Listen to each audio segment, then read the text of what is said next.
தித்திக்கும் அமுதமொழி என்ற தலைப்பிலே நம்ம ஆத்மாசுடைய காஜா நஜ்மி நக்கீல் காதரி அவர்களுக்குள்ள பேசுவார்கள்.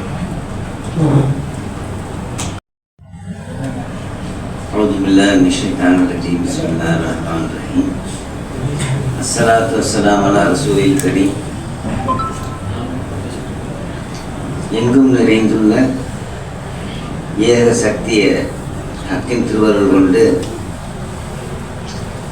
இன்று இந்த புனிதமான மஜ்லிஸிலே இந்த ஜமானுக்குரிய அதிபதியாக வழங்கக்கூடிய நமது ஷேக் நாயம் அவர்களுடைய அருள்மழை பொழிந்து கொண்டிருக்கக்கூடிய இந்த திருச்சபையில் வந்து அவர்களுடைய ஆசையை கொண்டு அருள்மழையில் நனைந்து கொண்டிருக்கக்கூடிய அனைவருக்கும் எனது பணிவான அஸ்ஸலாமு அலைக்கும் வரஹ்மத்துல்லாஹி.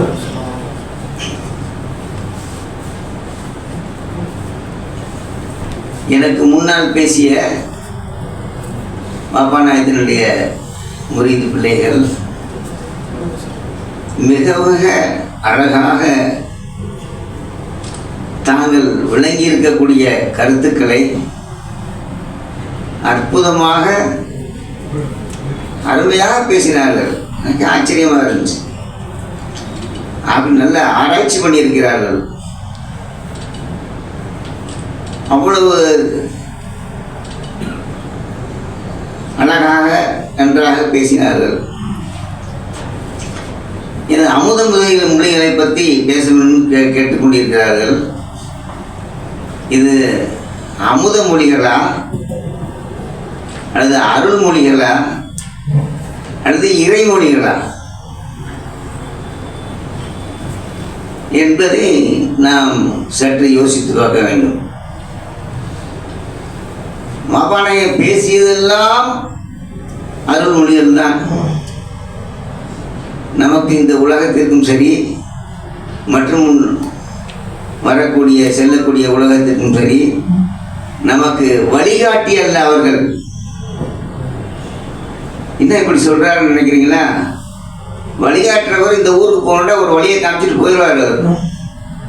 ஆனால் நம்மை வழி நடத்தி கொண்டு செல்பவர்கள் கடைசி வரை அந்த எல்லையை அடைந்து அதனுடைய பலனை அனுபவிக்கக்கூடிய வழி நடத்தி செல்பவர்கள். ஆனால் என்ன என்னையை பொறுத்தவரை இப்போ நம்ம ஜக்கரியா பேசினாரு, இவங்க பேசினாங்க. இந்த சுருக்கமாக ஒன்று சொல்ல போனால் வாப்பான அமுத மொழிகளில் கள்ளங்கபடமற்ற வெள்ளை உள்ளம், கள்ளங்கபடமற்ற வெள்ளை உள்ளம் வல்லவன் தங்க தகுதி இல்லம் ஒரு வரியில சொல்லிட்டாங்க அந்த காலத்திலேயே. அப்ப அல்லாஹ் தங்கக்கூடிய ஒரு அர்ஷ் இடம் எப்படி இருக்க வேண்டும்? கள்ளம் கபடம். நாம் அப்படி இருக்கிறோமா என்பதைத்தான் உணர வேண்டும். என்ன வர்றோம், போகிறோம், பேசுகிறோம், சிறப்பாக விழா கொண்டாடுறோம், அவங்கள பற்றி இது பண்ணுறோம். அந்த உண்மையான முறிதாக நாம் இருக்கிறோமா, அதற்குரிய ஃபிட் தகுதியில் நாம் இருக்கிறோமா என்று நம்மை உற்று பார்க்க வேண்டும். அவங்களே சொல்லிட்டாங்க. தினசரி அவன் வகாப் அவர் போடுறார் அருள்மொழிகள். இப்போ கேட்குறேன், இப்போ இங்கே இருக்கிற ஒரு 100 பேர்த்தில் எத்தனை பேர் வந்து இந்த அருள்மொழிகளை நீங்கள் பார்க்குறீங்க? நான் எத்தனையோ பேர் கேட்டிருக்கேன். ஆனால் யாரும் இது பார்த்து உங்களுக்கு ஏதோ 1-2 பேர் தான் பார்ப்பாங்க போல தெரியுது. ரொம்ப ஆச்சரியமாக இருக்குது. ஏதோ பேசுகிறோம், கேட்குறோம், இந்த காதில் வாங்கி விட்டு போகிறோம். இதைத்தான் வாப்பா சொல்கிறாங்க. நாம் சுற்றி சுற்றி சுற்றி உங்கள்கிட்ட பேசுறதெல்லாம் உன்னை பற்றி தான் பேசுகிறோம். எப்படியோ பேசும்போது வருஷ கணக்கில் சொல்கிறது பூரா ஒன்றைத்தான் சொல்லுவோம். எதை பற்றி? அல்லாஹ்வை பற்றி. அதை பற்றி ஒரு சிந்திச்சிருக்கீங்களா நீங்கள்?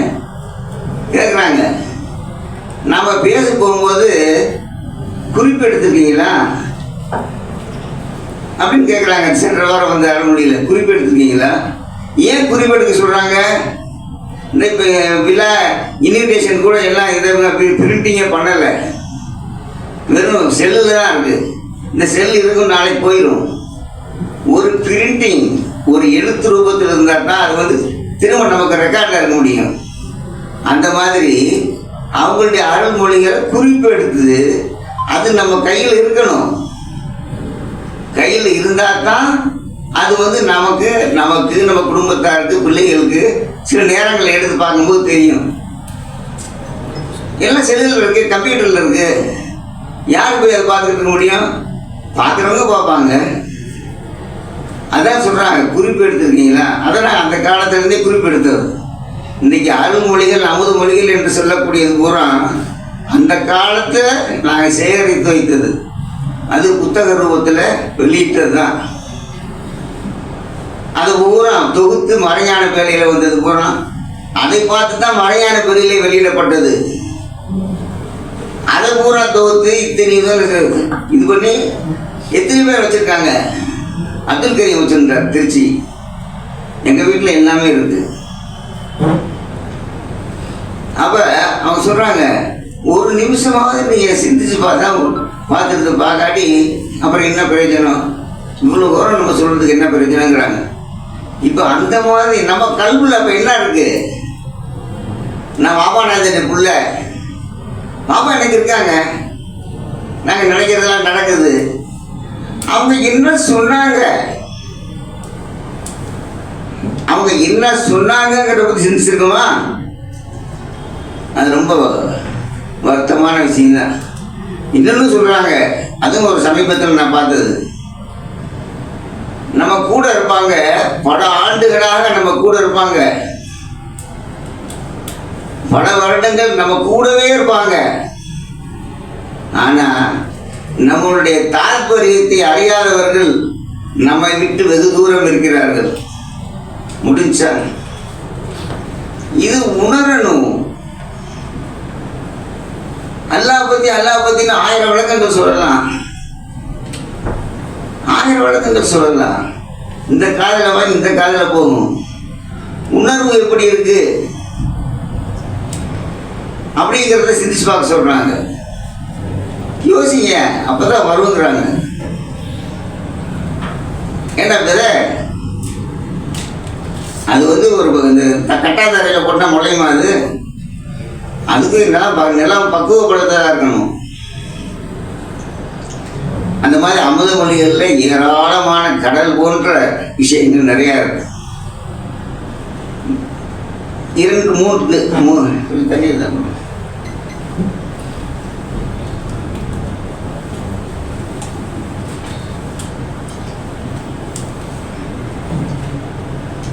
ஒரு 3-4 தினங்களுக்கு முன்பாக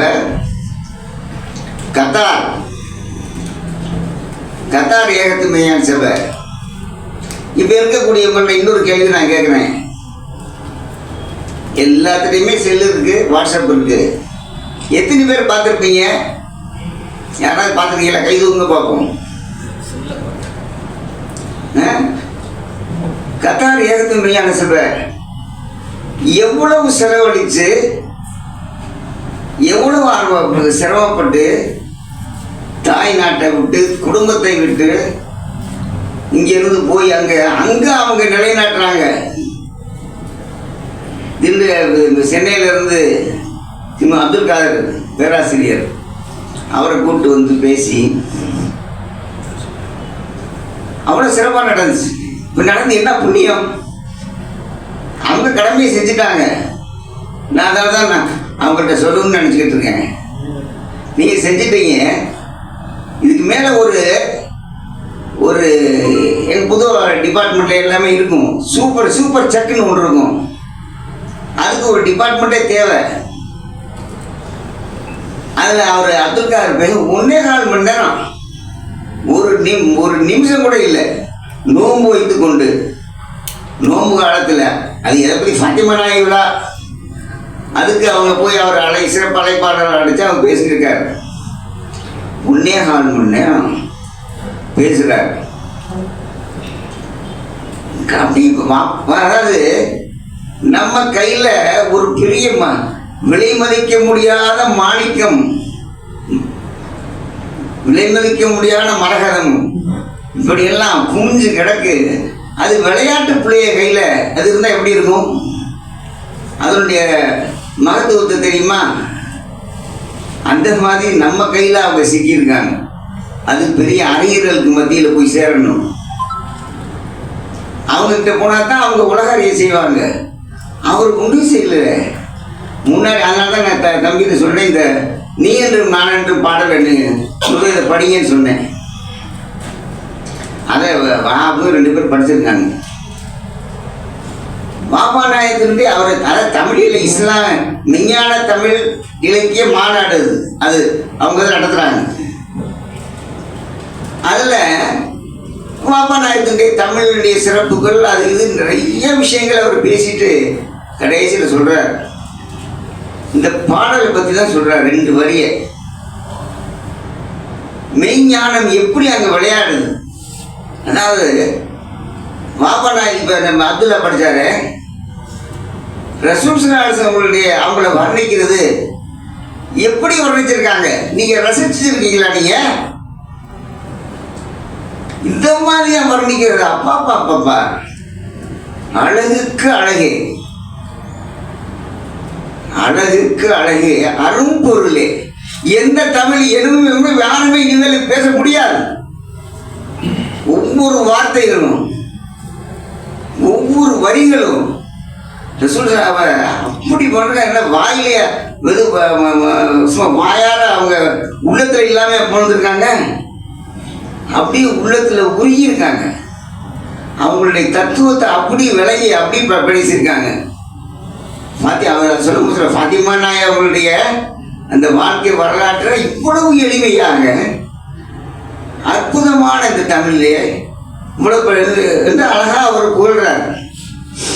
அதில் ஞானத்தை பற்றி பேசுகிறார். கடைசியில் கொஞ்சம் அது ஒரு சொல்லி தான் கடைசியில் ஒரு சொன்னார். இது நான் இவ்வளோ நேரம் பேசினது பூரா அவங்களுடைய அறிமுக உரை தான். பாபா நாயகத்தை பற்றி உள்ள அறிமுக உரை. இதுன்னா வருஷ கணக்கில் பேசணும். கடல் போல இருக்கு. ஜக்கரியா யாரோ சொன்னாங்க, ஒரு துளி கடல் போல இருக்கிறது. அது எப்படி பேச முடியும்? நான் தான் கூட சொன்னேன், இது 3 மணி நேரம் நடத்தக்கூடிய விழா அல்ல.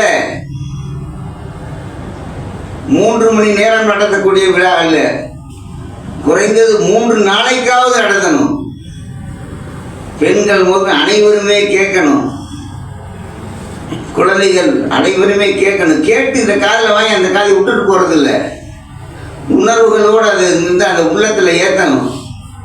அதான் சொல்றாங்களே பாப்பா, நம்மளுடைய தாத்பரியத்தை அறியாதவர்கள் எப்படி காலம் எங்க கூட இருந்தாலும் பிரயோஜனம் இல்லைன்ட்டாங்க. நான் பாப்பா கூட இருக்கேன், பாப்பா கூட இருக்கேன் போயிருந்தா அதுக்குரிய பலன் தான் இருக்கும். அப்ப அந்த தாத்பரியம் என்ன? இவ்வளோ காலம் சுத்தி முத்தி எல்லாத்தையும் பேசுறதுக்கு தாத்பரியம் என்ன? அல்லாஹ் பத்தி என்ன? ஜக்கரியா பேசினார், லேசா சொல்லியிருக்காங்களே. எப்படி படம் இது எப்படி விளக்க முடியலையே. இப்ப நாம இருக்கமே அப்படிங்க படிப்படியா ஸ்டேஜா சொல்லியிருக்காங்க. வித்தாகி விரிந்தது நானே. அதாவது ஒரு வித்து அது சொல்லுது, நான் வித்தா இருந்தேன், என்னைய ஊன்றி விதைச்சாங்க, வித்தாகி விரிந்தது நானே. என்ன விரிந்தது? மரமாகி, இலையாகி, இலைகளாகி, காயாகி, பூவாகி எல்லாம் விரிந்து நான் நிற்கிறேன். அந்த வித்து சொல்லுது, வித்தாகி விரிந்தது நானே, என்னை விரிவாக்கி ஒன்றாக்கி வித்தாக்கினேனே.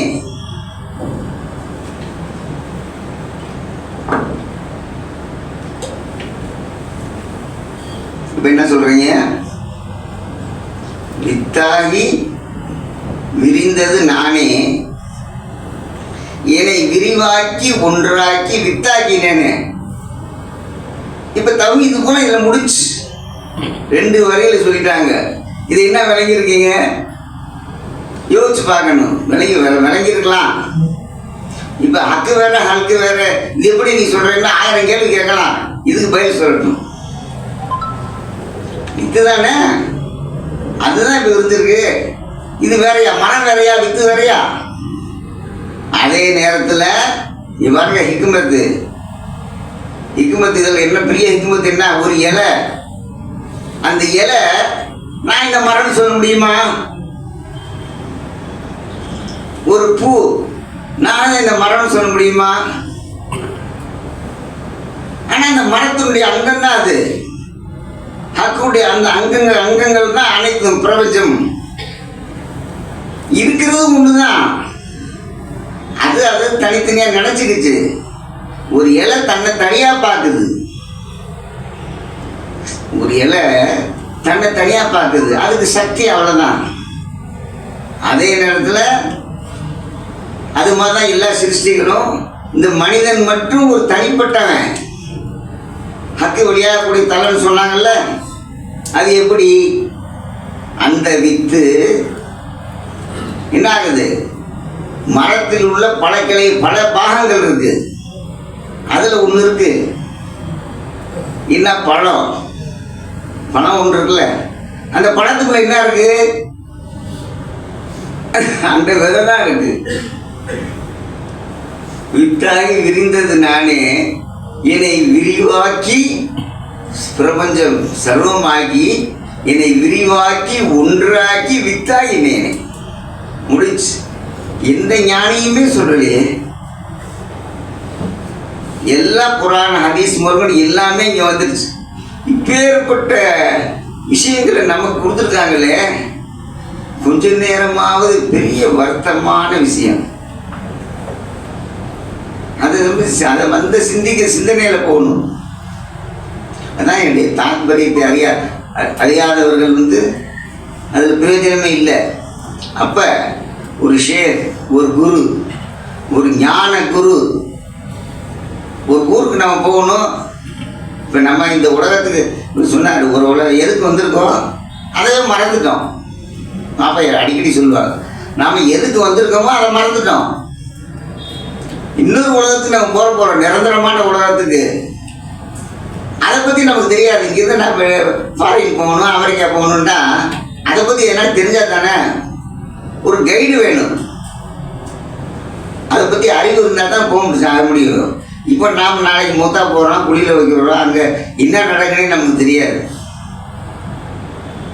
அப்போ நாம் எதை தேடணுமோ அதை நீங்கள் தேடுங்கிறாங்க. டைமிங் கொஞ்சம் தான் உங்களுக்கு பேசுகிறதுக்கு கொஞ்சம் நேரம் கொடுத்த மாதிரி, அந்த டைமிங்குக்குள்ளே உங்களுக்கு ஆட்டோமேட்டிக்காக அந்த முடிவு வந்துடும்.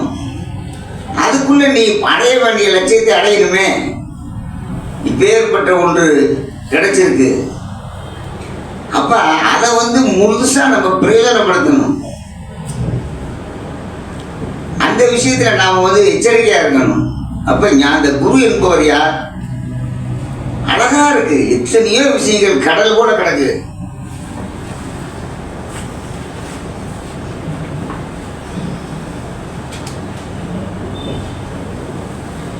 அதாவது பாப்பா நாயகம் பேசுறாங்க, சொல்றாங்க. அது பாப்பா பேசுறாங்க இல்ல. இறைநேசர் வாய் சிந்தும் ஒளியானது. இறைநேசர் வாய் சிந்தும் ஒளியானது அது இறையோனின் அரசுக்கு தொடர்புள்ளது. அவங்களா சொல்றதில்ல, யோசிச்சு சொல்றதில்ல.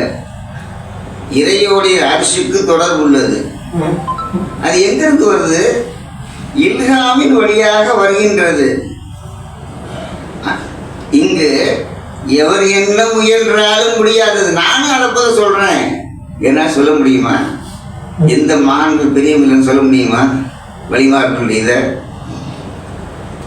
அது அவங்க முயற்சியால் வருது. வல்லோன் தருகின்றது. அல்லாஹ் கொடுக்குறான். வல்லோன் தருகின்றது. வகையின் வகையானது. அந்த காலத்தில் வகை வந்துச்சு, இப்போ இல்ஹாமா வருது. அடியார்க்கு அவன் தந்த கொடையானது. இது அவங்களுக்கு கொடை மட்டும் இல்லை, நமக்கு கொடை. நமக்கு அல்லாஹ்வுடைய கொடையா அவங்களுக்கு இறை நேசர்களை பாப்பா நாயத்தை நமக்கு கொடுத்துருக்காங்க. அதனுடைய மகத்துவத்தை அறியணும். அது எல்லாரும் தேடி அலைவாங்கன்னு சொல்ல முடியாது. தாகி பிரமம்னு சொன்னாங்க வாப்பா. இது என்ன தாகி பிரபம்? ஒருத்தன் வெயிலில் அலைஞ்சிட்டு வர்றான், அவன் குடிக்கிறதுக்கு தண்ணி வேணும். அப்போ அவனுக்கு வந்து அந்த தண்ணியை தாகத்தை தீர்க்கக்கூடியவன், அதுதான் தாகி பிரமம். அந்த தண்ணீர் எப்படி முக்கியமோ அந்த மாதிரி இந்த ஞானத்தை தேடுவோருக்கு தான் அது முக்கியமாக தெரியும். தினம் தேடி அலைவோருக்கு உயிர் போன்றது. தினம் தேடி அலைவோருக்கு உயிர் போன்றது. நம் திரை நீக்கி திருக்காட்சி பெற வைப்பது. நம்மளுள் என்ன குறைகள் இருக்கோ அதையெல்லாம் நீக்கி திருக்காட்சி பெற வைப்பது. இதை போய் எங்கெங்கு சென்றாலும் கிடைக்காதது. எங்கே போய் தேடினாலும் கிடைக்காது. நாம் யார் என்ற கேள்விக்கு பதில் சொல்வது எங்க வந்து இருக்குது பாருங்க. அவங்க சொல்லக்கூடிய வார்த்தைகள், நீ யார் என்று தேடுறமே கேள்விக்கு பதில் சொல்வது. அதுதான் அறிவின் முடிவானது, அன்பின் வடிவானது, அடியார்க்கு அவன் தந்த கொடையானது. இப்படி அவங்க பாப்பானாயே நமக்கு அந்த அளவுக்கு அவங்க இருக்காங்க. அதை நாம் எந்த அளவுக்கு பிரயோஜனப்படுத்திக்கணுமோ அதுதான் நம்மளுடைய புத்திசாலித்தனம். இல்லாட்டி இந்த சான்ஸ் விட்டோம்னா நம்ம திரும்ப வராது. இப்போ இந்த விழா எதுக்கு, இப்போ நம்ம பிறந்த நாள் விழா எதுக்கு கொண்டாடுறோம்? அவங்களுக்கு ஒரு பெருமை சேர்க்கறதுக்கா? அவங்களுக்கு பெருமை, அவங்களுக்கு ஒன்று வேணும். எல்லாமே அனைத்தும் அவங்களா இருக்கணும். அவங்களுக்கு எதுக்கு பெருமை? நமக்கு நாம் இந்த நேரத்தில் அவங்கள பற்றி கொஞ்சம் சிந்திக்கிறோம், இந்த நேரத்தில் பற்றி அவங்கள பற்றி நினைக்கிறோம், இந்த இடத்துல தெளிவடைகிறோம்.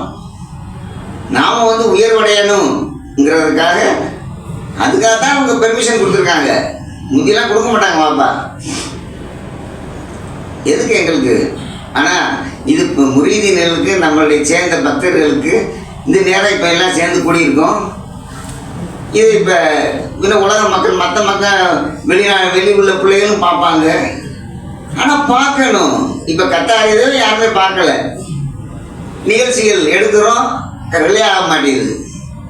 ஆகிறது பார்க்க மாட்டேங்கிறோம். அதே நேரத்தில் டிவியில் உட்காந்துக்கிறோம், 1000 நாடகங்களை பார்க்குறோம். இது விளையாட்டுத்தனம் இல்லை. அதனால அந்த ஞான குரு என்பவர் யார் என்று அவங்கள வந்து நம்மளை வந்து அவங்க புரிஞ்சுக்கணும். நம்ம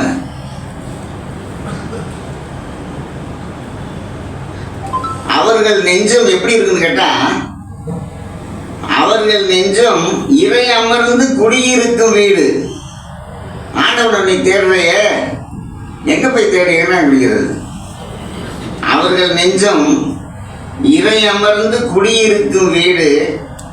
அந்த ஆலயத்தில் நீ நுழைந்து ஆண்டவனை தேடு. அங்கிருந்து நடப்பதுதான் ஆண்டவனின் ஆட்சி. அங்கிருந்து நடப்பதுதான் ஆண்டவனின் ஆட்சி. வேறு எங்கு சென்று தேடினாலும் ஏது. அப்பா பேசுனாங்க, முதல் தமாசா பேசுவாங்க, கோபமா பேசுவாங்க, நம்ம கூட அந்நியமா இருப்பாங்க. ஆனா என்ன நடக்கும்? காண்பதற்கு நம்மிடையே காட்சி தருவார்கள். ஆனால் என்ன நடக்கும்? அந்த கருத்தினிலே இறையுடனே கலந்து இருப்பார்கள். காண்பதற்கு நம்மிடையே காட்சி தருவார்கள், கருத்தினிலே இறையுடனே கலந்திருப்பார்கள். வாய் மலர்ந்து பேசுவதோ வல்லவனின் நாவில். அவங்களுடைய நாவிலிருந்து வரக்கூடிய வார்த்தைகள் யாருடையது? குர்ஆன் எங்கிருந்து வந்தது?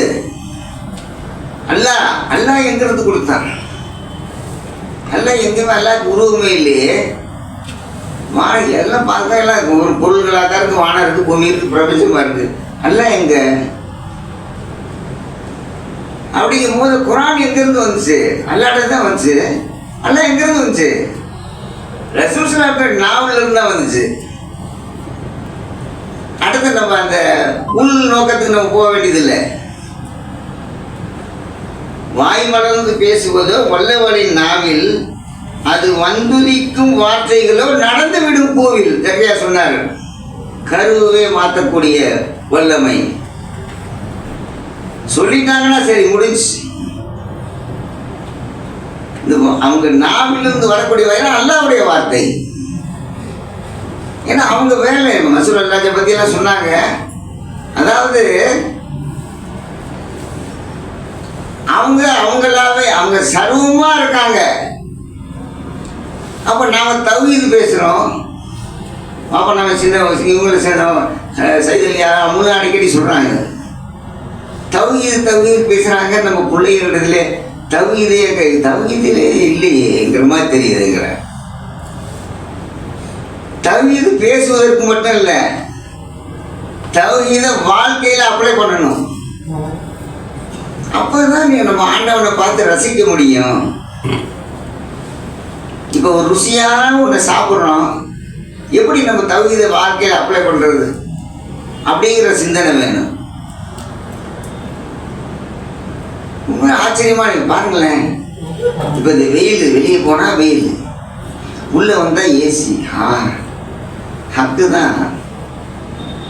அப்படியே ஒரு ட்ரிங்க் கூல் ட்ரிங்க்ஸ் குடிக்கிறோம். சாதாரண நினைச்சா அது கூல் ட்ரிங்க்ஸ் தான். ஹக்கு தான் கூல் ட்ரிங்க்ஸாக இருக்கு.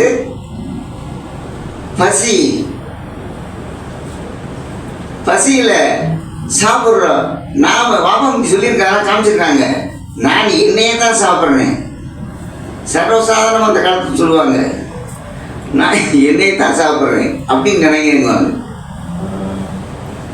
ஒருத்தரோட பேசுகிறோம், ஆனால் வெளியில் அவர் வேற நான் வேற தான், ஆனால் ஹக்கோட தான் இருக்கோம். நீங்கள் சர்வத்திலையும் ஹக்க பாருங்கிறாங்க. சர்வத்திலையும் ஹக்க பார்க்க சொல்கிறாங்க.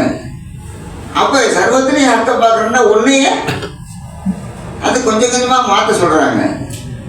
அப்படி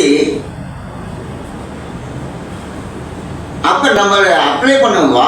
தௌஹீதுங்கிறத வாழ்க்கையில் அப்ளை பண்ணணும். அப்போ உண்மையிலேயே அந்த கிடைக்கும். ஒரு கஷ்டம் வருது, நஷ்டம் வருது, நினைச்ச நேரத்தில் மாற்ற முடியும். அந்த காலத்தில் எப்படி இது வளர்ந்தது தெரியுமா? புதுமச்சான் இருப்பார், அப்போ வாப்பா இருப்பாங்க. ஒரிஜினல் தௌஹீது தான் வாழ்க்கையாகவே இருந்தது. எல்லாம் ஏழ்மை, எளிமை. இன்னைக்கு இருக்கக்கூடிய எத்தனை பேர், எவ்வளோ பேர் நம்ம பிள்ளைங்க பணக்காரரா, எத்தனை காரு, எத்தனை ஜீப்பு, எத்தனை வீடு, எத்தனை பங்களா.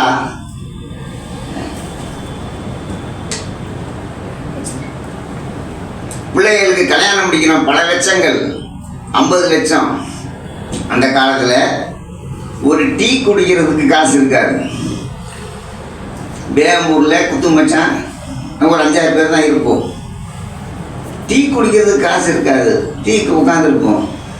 ஆனால் தௌஹீத் தான், வாப்பாவை தானே அந்த ஹக்கை தான் பார்த்துட்டு இருப்போம் எல்லாத்தையும். டீ குடித்தா தேவையில்லை, ஆனால் காசு இல்லை. அப்போ ஒருத்தர் வருவார், கொஞ்சம் நேரம் கழிச்சு வச்சு ஒரு டீ குடிக்கலாமே, டீ வாங்கி கொடுப்பாரு. பாருங்க, இப்படி தான் நடந்துச்சு. வறுமை அந்த பழைய வீட்டுக்குள்ள அப்படி தலையை குனிஞ்சுக்கிட்டு தான் போனாங்க. அப்புறம் என்னாச்சு? எல்லாமே கூடி பெரிய பெரிய லட்சாதிபதிகள் ஆனாங்க. நான் எத்தனை முறை சர்வீஸ் கமிஷன் எழுத தெரியுமா? நான் பார்க்காத வேலை இல்லை. இன்சூரன்ஸ் ஏஜென்ட்ல இருந்து, பஸ் கண்டக்டர், பஸ் செக்கிங்ல இருந்து எத்தனையோ வேலை. அதில் போகும்போது பெரிய ஆச்சரியமான சமாச்சாரங்கள். பாப்பானா என்ன செஞ்சாங்க? உங்களுடைய சர்வீஸ் கமிஷன் வந்து எழுதி 5 முறை எழுதி உங்களுக்கு கிடைக்கும், வேலை கிடைக்கும், தகுதியான ஒரு வேலையை ஹக்கு கொடுத்து சீக்கிரமே கொடுத்து விடும் என்று சொல்லி 1 வாரத்தில் வந்துச்சு. அது எப்படி வந்துச்சு? அப்போ திடீர்னு மிஸ்ஸா ஏற்கனவே உள்ள ரிசல்ட்டை பூரா பிளாக் பண்ணிட்டு ஃப்ரெஷ்ஷாக பண்ணாங்க. அதில் கிடைச்சி எனக்கு ஒரு வாரத்தில் நான் வெளியூரில் போய் வேலை பார்க்குறேன்ப்பா. கொஞ்ச நாள் ஒரு 2 வருஷம். ஏன் திண்டுக்கல் மாவட்டமான சொல்லிக்கிட்டே இருக்காங்க.